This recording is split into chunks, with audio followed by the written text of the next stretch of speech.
Hello, welcome guys. जैसे कि हमने पिछले वीडियो में बात की थी कि हम राजस्थान एसआई की जो वैकेंसी है उसके लिए सेकंड पेपर हिंदी का उसकी हम प्लेलिस्ट जो है वो स्टार्ट करने वाले हैं, जिसमें हम डेली के 3 टॉपिक हैं उनका एक एक पेज कवर करेंगे। तो सबसे पहला वीडियो जो हमारा है वो जो 3 टॉपिक पे होने वाला है वो टॉपिक है विलोम शब्द, मुहावरे, लोकोक्ति व पारिभाषिक शब्दावली। तो आइए दोस्तों, हम विलोम शब्द से स्टार्ट करते हैं। हम इसमें क्या करने वाले हैं, जैसे कि हमारे पास कोई नया और थोड़ा सा मुश्किल जो विलोम शब्द होगा उसको हम टिक करते हुए चलेंगे कि उसको हमें गौर करना है, उसको हमें 2-4 बार अलग से पढ़ना है, उसको हमें ज़्यादा जोर देने की ज़रूरत है। और जो कि नॉर्मल है, काफ़ी ऐसे शब्द होते हैं जो हम डेली यूज में लेते हैं, जो हम जानते हैं, जिनसे हम परिचित हैं, उन शब्दों को हम एक एक बार सिंपली पढ़ते हुए चलेंगे। तो आइए शुरू करते हैं। सबसे पहला है कि विलोम शब्द कहते क्या है, किसे हैं। तो विलोम शब्द तो हम सब जानते हैं कि जो शब्द है उसका एकदम से उल्टा, विलोम का अर्थ होता है उल्टा, शब्दों की जानकारी आवश्यक होती है। विपरीत भाव जो व्यक्त करते हैं, जो शब्द विपरीत भाव व्यक्त करते हैं, जो उल्टा भाव व्यक्त करते हैं, उन्हें विलोम शब्द करते हैं। तो हमें रटना है, स्टार्टिंग हम कर चुके हैं यहाँ से। तो सबसे पहले अंगीकार। अंगीकार को हम बोलते हैं अंगीकार या फिर स्वीकार। इसका विलोम शब्द होता है अस्वीकार। तो ये एक हमारे पास नया शब्द है जिसे हम जानते नहीं है। स्वीकार हम सबने सुना होता है, जिसका विलोम भी हम जानते हैं अस्वीकार। लेकिन अंगीकार जो अपने आप एक नया शब्द है, अंगीकार, इसको हम अंडरलाइन कर लेते हैं या नोट कर लेते हैं, अंगीकार। दूसरा है अंतरंग। क्या है? अंतरंग। अंतरंग का होता है बहिरंग। अंत है, अंत यानी अंदर, बही यानी बाहर, तो अंतरंग का विलोम हो जाएगा बहिरंग। फिर आता है अंतर्गत। वही बात, अंत है, अंत का अर्थ होता है अंदर और बही यानी बाहर, अंत का विलोम क्या हो जाएगा? बाहर या बही। तो अंतर्गत का विलोम हो जाता है बहिर्गत।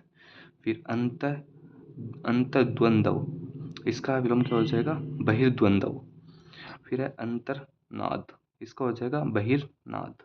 तो ये देखिएगा, इतने जो हमने 4 शब्द देखे, इन चारों शब्दों में क्या आ रहा है, एक कॉमन चीज़ आपने देखी कि इनमें जो हम बोल सकते हैं उपसर्ग के रूप में अंतः यूज हो रहा है। अंतः का अर्थ होता है अंदर, तो अंदर का विलोम क्या हो जाएगा? बाहर। बाहर को हम बोलते हैं बही। तो अंतरंग का बहिरंग, अंतर्गत का बहिर्गत, अंतर्द्वंद्व का बहिर्द्वंद्व और अंतर्नाद का हो जाएगा बहिर्नाद। ठीक है, अब आगे चलते हैं। अंदरूनी। अंदरूनी का क्या हो जाएगा? बाहरी, जो हम सब जानते हैं। इसमें से एक इंपॉर्टेंट शब्द जो मेरे को लगा वो है अंतर्नाद। अंतर्नाद का हो जाएगा बहिर्नाद। फिर आइए आगे। अंधकार हम सब जानते हैं, इसका विलोम होता है प्रकाश या फिर आलोक। फिर है अकर्मक। सब जानते हैं हम लोग सकर्मक। अकर्मक क्रियाएं, सकर्मक क्रियाएं हम पढ़ते हैं क्रियाओं में। उसके आगे चलिए अकर्मण्य। अकर्मण्य का मतलब, कर्मण्य मतलब काम करने वाला, और अ लग गया मतलब बिना काम करने वाला। इसका विलोम क्या हो जाएगा? कर्मठ या कर्मण्य। अकाम। अकाम का हो जाता है सकाम या निष्काम। अकाल। अकाल का हम सब जानते हैं सुकाल। अकेला, इसका विलोम होता है साथ। अक्षम, जिसका विलोम होता है सक्षम। अगम, इसका क्या होता है? गम या फिर सुगम। इसको थोड़ा सा हम देख लेंगे एक बार, फिर से सरसरी नज़रों से हम देख लेंगे। अगम। अगम का क्या होता है? गम या फिर सुगम, दोनों होते हैं इसके। अग्नि। अग्नि का विलोम होता है जल। ये थोड़ा सा आप ध्यान रखिए दोस्तों। फिर आता है अग्र। अग्र का विलोम क्या होता है? पश्च या फिर पश्चात। अग्रज। अग्रज बोलते हैं बड़े को और अनुज बोलते हैं छोटे को, तो अग्रज, और इसका विलोम हो गया अनुज। फिर आता है अध। अध का अर्थ होता है पाप, तो इसको विलोम क्या हो जाएगा? अनध यानी पवित्र। अध, अनध। अचर, चर। फिर है अचेत या अचेतन, जिसका विलोम क्या होगा? सचेत या फिर चेतन। अजय। अजय का क्या होगा? जय। फिर अज्ञ। अज्ञ या फिर इसका एक और शब्द होता है अनभिज्ञ। अज्ञ या फिर अनभिज्ञ, ये दोनों समानार्थी शब्द है। इनका विलोम क्या होगा? इनका विलोम होगा विज्ञ, प्रज्ञ, सर्वज्ञ या फिर अभिज्ञ। तो 4 ये इनके विलोम शब्द है, अज्ञ या फिर अनभिज्ञ। इसको थोड़ा सा आप नोट डाउन कर लीजिए। अज्ञ या अनभिज्ञ, इसका विलोम होगा विज्ञ, प्रज्ञ, सर्वज्ञ और अभिज्ञ।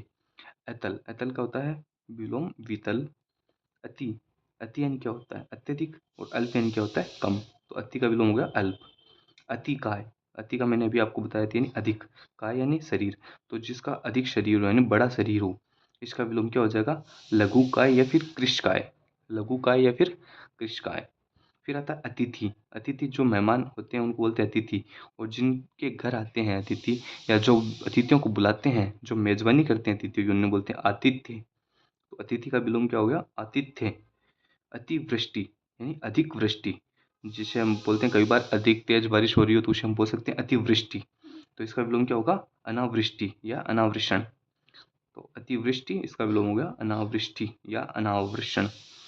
फिर है अतुकांत। अतुकांत का क्या होता है? तुकांत या अंत में तुक्के मिले।